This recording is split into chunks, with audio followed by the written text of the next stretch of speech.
चलिए आज हम सांख्यिकी के बारे में पढ़ेंगे। सांख्यिकी किस तरीके से आंकड़ों का निरूपण करते हैं। एक आंकड़ा देख करके हम पूरे आंकड़े का किस तरीके से अंदाज लगा लेते हैं। तो इसमें देखिए भी उस सांख्यिकी में जो है पिछले साल आपने जो है ग्राफ के बारे में पढ़ा, किस तरीके से ग्राफ का निरूपण करते हैं। अब हम पढ़ेंगे केंद्रीय प्रवृत्ति की माप। केंद्रीय प्रवृत्ति की माप का अर्थ होता है एक ऐसा आंकड़ा जिसके इर्द गिर्द सभी आंकड़े घूमते हैं। सांख्यिकी में हम पढ़ेंगे केंद्रीय प्रवृत्ति की माप। केंद्रीय प्रवृत्ति की माप का अर्थ होता है एक ऐसा आंकड़ा जिसके इर्द गिर्द सभी आंकड़े घूमते हैं। जैसे आप आलू की बोरी लेने गए तो कोई भी देखता है तो ये कह देता है कि आलू की बोरी जो है 50 किलोग्राम होगी, चाहे वो 48 हो, चाहे 52 हो, चाहे वो 51 हो, लेकिन औसत जो है 50 मान लिया जाता है। तो इसका तो 50 के नज़दीक सभी आंकड़े इर्द गिर्द हमेशा क्या रहते हैं, घूमते रहते हैं। तो एक ऐसा माप जिसके सारे आंकड़े जो है एक के इर्द गिर्द घूमते रहे उसे कहते हैं केंद्रीय प्रवृत्ति की माप। केंद्रीय प्रवृत्ति की माप को 3 भागों में हम बांटेंगे। केंद्रीय प्रवृत्ति की माप को हम 3 भागों में बांटेंगे। पहला भाग है समांतर माध्य। समांतर माध्य। दूसरा है माध्यिका। माध्यिका। और तीसरा है बहुलक। बहुलक। समांतर माध्य। समांतर माध्य को सामान्य भाषा में हम औसत कहते हैं। औसत कहते हैं। यदि आंकड़े दिए गए हैं तो हम उन आंकड़ों का औसत कैसे निकालेंगे। तो औसत को ही सांख्यिकी की भाषा में समांतर माध्य कहते हैं। दूसरा आता है भाई माध्यिका। माध्यिका अर्थ होता है वह आंकड़ा जो दिए गए आंकड़ों के बीच में आता हो वह माध्यिका कहलाता है। जैसे आपने 1 2 3 4 5 6 7 8 9 तो आप देखेंगे 9 तक संख्या लिया गया तो 5 जो है 5 1 2 3 4 5 6 7 8 9 तो 4 आंकड़े इस तरफ 1 2 3 4 1 2 3 4 तो ये पांचों जो है ये मध्य में ये मध्य में आ रहा है, इसको हम माध्यिका कहेंगे। तो ये माध्यिका जो होता है ये सभी आंकड़ों का क्या करता है, निरूपण करता है। तो दूसरा हम जो है माध्यिका, इस तरीके से हम माध्यिका ज्ञात करते हैं। तीसरा हुआ बहुलक। बहुलक जो है सारे आंकड़ों में जो आंकड़ा सबसे अधिक बार आया हो, जो आंकड़ा सबसे बार अधिक आया हो वह बहुलक कहलाता है। बहुलक। बहुलक का अर्थ यह हुआ कि आंकड़ों में कोई ऐसा आंकड़ा है जो कई बार आया हुआ है और जो है सभी आंकड़ों का प्रतिनिधित्व करता है, ऐसा आंकड़ा जो है बहुलक कहलाता है। तो केंद्रीय प्रवृत्ति की माप को हम 3 भागों में बांटें। तो पहला भाग हुआ समांतर माध्य, दूसरा हुआ माध्यिका और तीसरा हुआ बहुलक। अब उसके बाद देखिए समांतर माध्य 3 प्रकार से ज्ञात किया जाएगा। 3 प्रकार से कौन कौन से भाई। पहला, जब आंकड़े अवर्गीकृत हो। अवर्गीकृत हो इसका अर्थ ये हुआ आंकड़े जो है एक सारणी के रूप में नहीं दिए गए। दूसरा भाई, जब आंकड़े अवर्गीकृत हो। अवर्गीकृत हो किंतु सारणी में दिए गए हो। किंतु सारणी में दिए गए हो। सारणी में हो इसका मतलब सारणी बनी हो। तीसरा भाई, जब आंकड़े हटा दो, वर्गीकृत हो। वर्गीकृत हो इसका अर्थ ये हुआ जैसे 0 से 10, 10 से 20, 20 से 30, 30 से 40, इस तरीके की जब है तो इस तरीके से। तो जब आंकड़े वर्गीकृत हो जैसे 1 हो, 3 हो, 5 हो, 7 हो, इस तरीके का जब आंकड़ा आया इसे अवर्गीकृत करें। जब आंकड़े अवर्गीकृत हो किंतु सारणी में हो, इसका मतलब जो है 5 कितनी बार आया, 2 बार आया, उसके बाद 7 कितनी बार, 3 बार, 8, इस तरीके से जो है बारंबारता दी गई है। जब आंकड़े क्या हो भाई, वर्गीकृत हो, नहीं, जब आंकड़े वर्गीकृत हो तब जो है क्या होगा, इसका अर्थ क्या हुआ, वर्गीकृत, उसका मतलब 0 से 10, 10 से 20, 20 से 30, 30 से 40, इस तरीके से 40 से 50, इसको वर्गीकृत, और उसके बाद जो है बारंबारता ज्ञात हो, 3, 2, 1, 5, 4, इस तरीके से रखो, और ये वर्ग अंतराल इसको वर्गीकृत करते हैं। अब जब सारणी में आंकड़े हो किंतु ये वर्ग अंतराल न दिए हो तो उसे क्या कहते हैं, तो अवर्गीकृत आंकड़ा। और उसके बाद जब आंकड़े अवर्गीकृत, उसका मतलब 1, 3, 5, 7 हो, तो ये जो है 3 विधियां, 1, 2, 3, इस तरीके से। माध्यिका जो है बीच का अंक क्या कहलाता है, माध्यिका कहलाता है। तो माध्यिका निकालने के लिए इसके लिए भी ये 3 विधियां हैं। जब आंकड़े अवर्गीकृत हो, अवर्गीकृत, दूसरा जब आंकड़े अवर्गीकृत तथा सारणी दी गई हो, तीसरा जब आंकड़े वर्गीकृत का अर्थ हुआ वर्ग अंतराल दिया, 0 से 10, 10 से 20, 20 से 30, इस तरीके से। बहुलक में भी यही प्रक्रिया अपनाई जाएगी, जैसे 3, 5, 6, 7, 5, 6, 3, उसके बाद 5, 6, 5। अब आप देखोगे 5 जो है 1, 2, 3, 4, तो ये जो है इसकी बारंबारता, 5 की बारंबारता जो है ये 4 बार हुई, इसलिए ये बहुलक है। तो इस बहुलक का दिया हुआ ऐसा आंकड़ा जो कई बार आया हुआ हो, वह क्या कहलाएगा, बहुलक कहलाएगा। तो बहुलक भी ज्ञात करने की 3 विधियां। जब आंकड़े अवर्गीकृत हो तब उसे हम इसे क्रम में रख करके, जो आंकड़ा कई बार आया हो तो उसे हम बहुलक कहेंगे। जब आंकड़े अवर्गीकृत हो किंतु सारणी में हो, जब सारणी में होगा तो इस तरीके से 3, उसके बाद 5, 6, उसके बाद 7, इस तरीके से 3 एक बार आया हुआ है, उसके बाद 5 4 बार आया हुआ है, 6 2 बार आया हुआ है, उसके बाद 7 जो है एक बार आया हुआ है, 6 1 2 3 3 बार आया हुआ है, और 7 जो है एक बार आया हुआ है। तो आप देखेंगे ये 4 बार आया हुआ है, तो ये बहुलक। इसे क्या कहेंगे भाई, आंकड़े अवर्गीकृत किंतु सारणी के रूप में हुआ, इसका मतलब बारंबारता दी।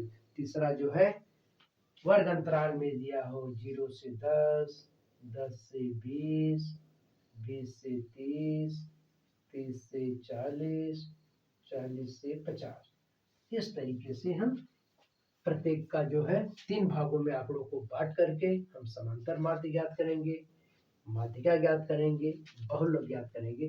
तो चलिए हम सबसे पहले चलते हैं समांतर माध्य पर। देखिए हम किस तरीके से समांतर माध्य पर चलते हैं। चलिए समांतर माध्य, तो समांतर माध्य जो है हम किस तरीके से ज्ञात करते हैं। तो पहले हम हेडिंग डालते हैं भाई समांतर माध्य। चलिए हमने लिख दिया नंबर 1 समांतर माध्य, समांतर माध्य लिखा। तो समांतर माध्य में इसको एक कर दिए। तो समांतर माध्य पहली विधि, जब आंकड़े अवर्गीकृत हो, तो हम इसे छोटा सा सवाल बना करके हल करेंगे। इसका पहला सूत्र, समांतर माध्य बराबर पदों की कुल संख्या, पदों का कुल योग बटे पदों की संख्या, पदों की संख्या। चलिए उसमें उदाहरण 1 लिख रहे हैं।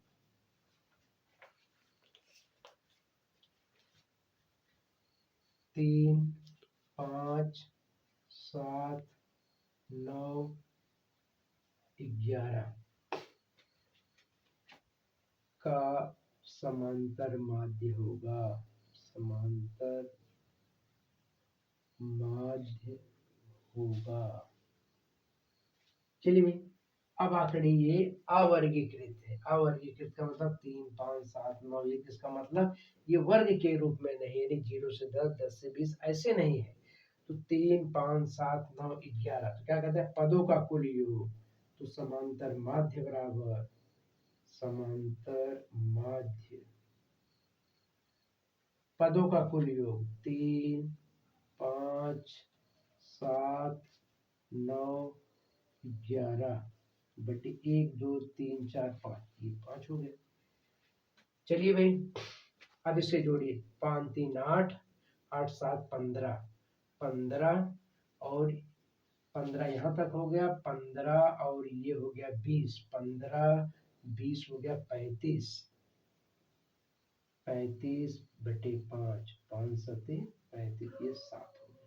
तो हमारा समांतर माध्य जो है 7 हुआ। कैसे देखिए, 5, 3, 8, 8, 7, 15, 15, 9 हो गया भी 15, 9, 15, 9 हो गया 24, 24, 11, 35 हो गया। तो ये हो गया समांतर माध्य 7 आ गए।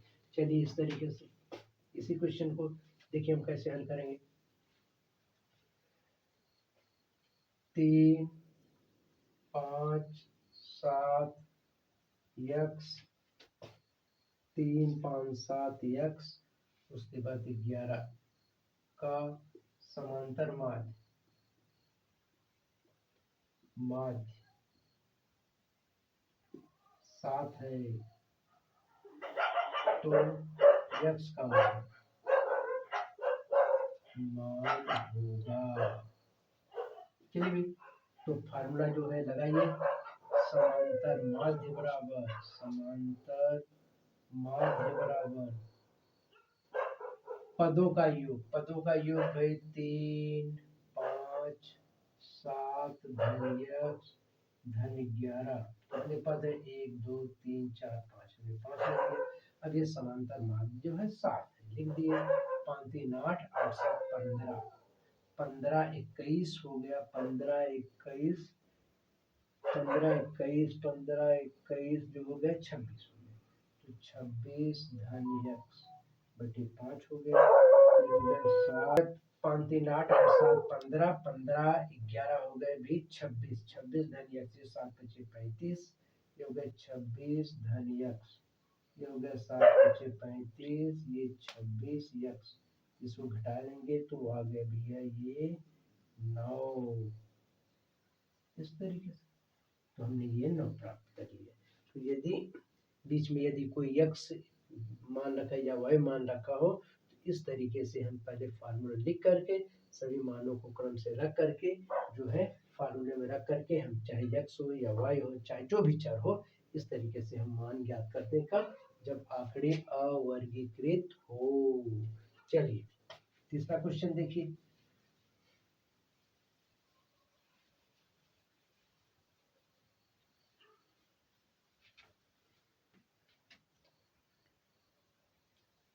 एक से लेकर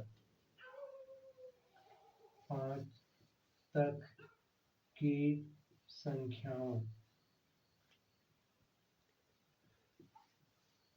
का समांतर माध्य होगा, समांतर माध्य होगा 1 से लेकर 5 तक की संख्याओं तक।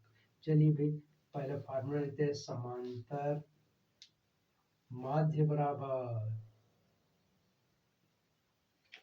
1, 2, 3, 4 धन 5 बटे 5 हो गया। तो ये हो गया 2, 1, 3, 3, 3, 6, 6, 4, 10, 5, 15, 15 बटे 5, ये हो गया 3, ये हो गया समांतर माध्य, समांतर माध्य। इस तरीके से जो है 1 से लेकर के 5 तक की संख्याओं का समांतर माध्य हमने ज्ञात किए। चलिए अभी इसी क्वेश्चन में देखिए कैसे 2 3 5 2 3 5 उसके बाद x 2 3 5 उसके बाद 6 ये हो गया 7 का समांतर माध्य। चलिए भी तो फार्मूला लिखिए भी तो समांतर माध्य बराबर 2 3 5 6 7 1 2 3 4 5 ये हो गया 5। चलिए जोड़िए 3 2 5 5 5 10 10 6 16 16 7 16 7 जो हो गया 16 4 20 3 23 23 23 बटे 5 तो इसे हम भाग देंगे 5 चौक 20 हो गया 3 हो गया 5 तो 4.6। इस तरीके से हम पहला जो फार्मूला जो बनता है अवर्गीकृत आंकड़ा अवर्गीकृत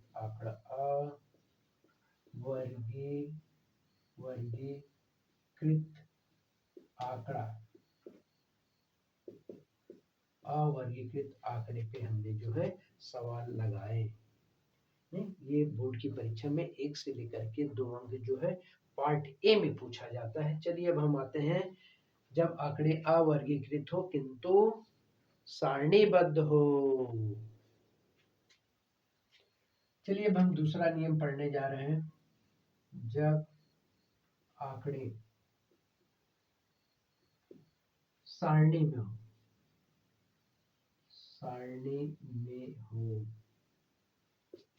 के रूप में लिखो यानी उसके साथ बारंबारता लिखो। 10 की बारंबारता 2 है, उसके बाद 20 की बारंबारता 3 है, उसके बाद 30 की बारंबारता 4 है, 40 की बारंबारता 2 है, उसके बाद 50 की बारंबारता पुनः 4 है। तो 4 तो ये आप देखेंगे 5 5 4 9 9 2 11 11 4 ये 15 ये आप देखेंगे इसका मान हो गया 15। चलिए तो ये यफ बारंबारता हुआ और यक्स जो है पद हुआ। तो इसके लिए तरीका देखिए, इसके लिए तरीका है यफ गुणे यक्स। इसका अर्थ हुआ कि बारंबारता का अर्थ हुआ है 10 2 बार आया हुआ है, 20 3 बार आया हुआ है, 30 40 4 बार आया हुआ है, 40 2 बार आया हुआ है, 50 4 बार आया हुआ है। इसका मतलब 10 2 यदि 10 को हम 2 बार जोड़ते हैं तो उसको हम गुणा कर देते हैं। ये 20 हो गया और ये हो गया 60 और ये हो गया 4 3 12 120 और ये हो गया 80 5 चौक 20 ये हो गया भैया 200। चलिए यफ यक्स अब इसे आप जोड़िए 0 0 0 हो गया भाई। इस वाली लाइन को 6 2 8 8 2 10 10 8 18 की 8 हो गया, यहाँ से लग गए 1 हो गया भाई। ये हो गया 3 3 और 1 4 ये हो गए सारे 480 480।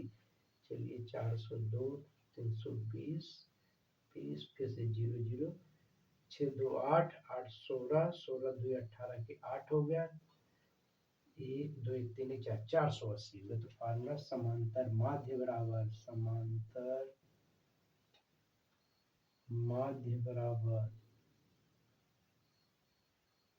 Sigma F x upon sigma F. तो भी इसका सारा योग जो है 480 आया हमने लिख दिया और ये है भी 15। चलिए इसमें भाग दे देते हैं। तो भाग देंगे 15 3 45 3 हो गया, यहाँ 3 बचा 30 हो गया, फिर 15 दूनी 30 ये हो गया 32। तो ये समांतर माध्य ये हमें 32 प्राप्त हुआ।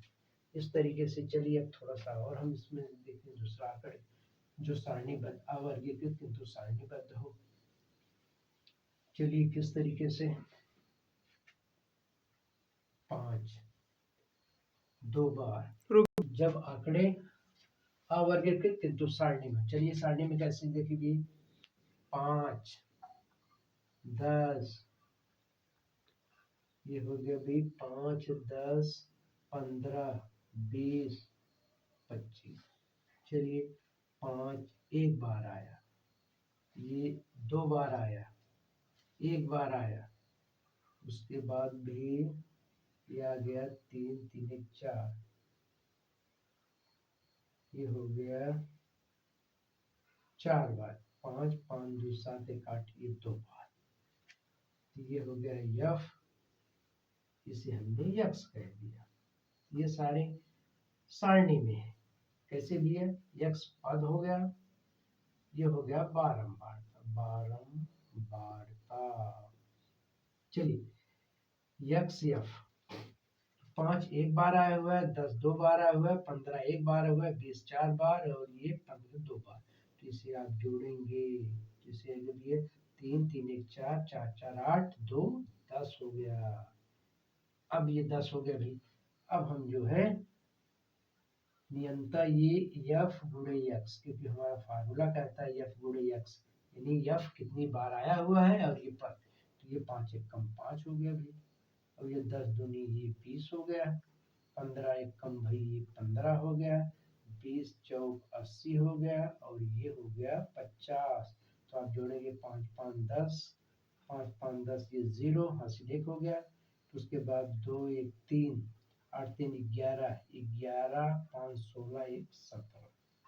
इस तरीके से फिर से आप देख लीजिए, 5 5 10, 2 3 3 1 4, 8 4 12, 12 5 17, 117। तो ये समांतर माध्य, समांतर माध्य बराबर, इसका मान हो गया 170, और ये हो गया 10, ये 0 से 0 कट गया। तो समांतर माध्य, समांतर माध्य हमें जो प्राप्त हुआ ये 17 प्राप्त हुआ। चलिए अब हमने जो है पहले भी ज्ञात किया जब आंकड़े अवर्गीकृत हो, दूसरा हमने ज्ञात किया जब आंकड़े अवर्गीकृत हो किंतु सारणी में हो। सारणी का अर्थ यह हुआ कि उसकी बारंबारता दी गई हो। चलिए अब हम तीसरे प्रकार के आंकड़ों के बारे में डिस्कस करते हैं। चलिए अब हम तीसरे प्रकार के आंकड़े से आते हैं। जब आंकड़े वर्गीकृत हो, वर्गीकृत हो तथा सारणी में हो, सारणी में हो। कैसे सारणी में हो, 0 से 10, इसका अर्थ हुआ 0 से 10 के बीच में आने वाले आंकड़े ऐसे हैं 2 आंकड़े। उसके बाद 10 से 20, ये भी 2 आंकड़े होगा। चलिए 20 से 30, ये 1 हुआ। 30 से 40, 30 से 40, ये हुआ 4 हुआ। उसके बाद 40 से 50, 1। तो ये हुआ भाई 2, ये एफ हो गया। अब उसके बाद ये वर्ग अंतराल, वर्ग अंतराल, इसे वर्ग अंतराल का है। अब ये इसका मान हमने निकाल लिया भाई, 4 5 5 4 9 1 10, 10 मिल गया। अब इसके बाद हमें वर्ग अंतराल है तो हम इसमें मध्यमान निकालते हैं। मध्यमान, मध्यमान जिसे यक्स कहा जाता है। चलिए मध्यमान कैसे भी, मध्यमान का अर्थ होता है ये दोनों को जोड़ करके 2 से भाग दीजिए। तो 0 और 10 का योग 10 हुआ, इसे 2 से भाग देने पे भाई आ गया 5। और ये 30 हुआ, ये हो गया भाई 15, इसमें 10 10 का अंतर आते जाएगा, ये हो गया 50, तो ये हो गया भाई 25, ये हो गया 70, तो ये हो गया 35, और ये हो गया 90, तो ये हो गया 45। तो ये मध्यमान हमने निकाला। अब उसके बाद हमारा नियम यफ गुणे यक्स। चलिए यफ गुणे यक्स गुणा कर दिए, 5 दूनी 10, फिर 15 दूनी 30, 25 से कम 25, 35 चौका 35 दूना 70, उसके बाद 105 यानी इसका 70 यानी 140 हुआ, 140 लिख दिए। 45 से कम 45, इस तरीके से फिर से देखिए 5 दूनी 10, 15 दूनी 30, 25 से कम 25, 35 चौका 140, 45 से कम। अब इसको हम योग करेंगे। चलिए योग कैसे भी, 0 0 5 5 10 80 लग गए 1, 4 4 2 6, 6 4 10, 10 4 14, 1 15 हासिल लग गए 1 1 1 ये 2 250 प्राप्त हुआ। फिर से देख लीजिए 5 5 10, उसके बाद 4 4 2 6, 6 4 10, 4 14 1 15 हासिल लग गए 1 1 1 ये 2 250। तो समांतर माध्य बराबर, समांतर माध्य बराबर, समांतर माध्य बराबर सिग्मा एफ एक्स बटे एफ, सिग्मा एफ एक्स ये 250, एफ एक्स का मान जो हुआ भाई 10 हुआ, ये इससे कट गया, ये 25। इस तरीके से समांतर माध्य हमें 25 प्राप्त हुआ। इस तरीके से हमने तीनों विधियों के ऊपर चर्चा किया। कब, जब आंकड़े वर्गीकृत हो तथा सारणी में हो। ये तीसरा आंकड़ा है। इस तरीके से हमने समान या साधारण विधियों से प्रश्न हल करने की प्रक्रिया को आपको बताया। इस तरीके से आप कठिन प्रश्नों की ओर आगे बढ़ सकते हैं।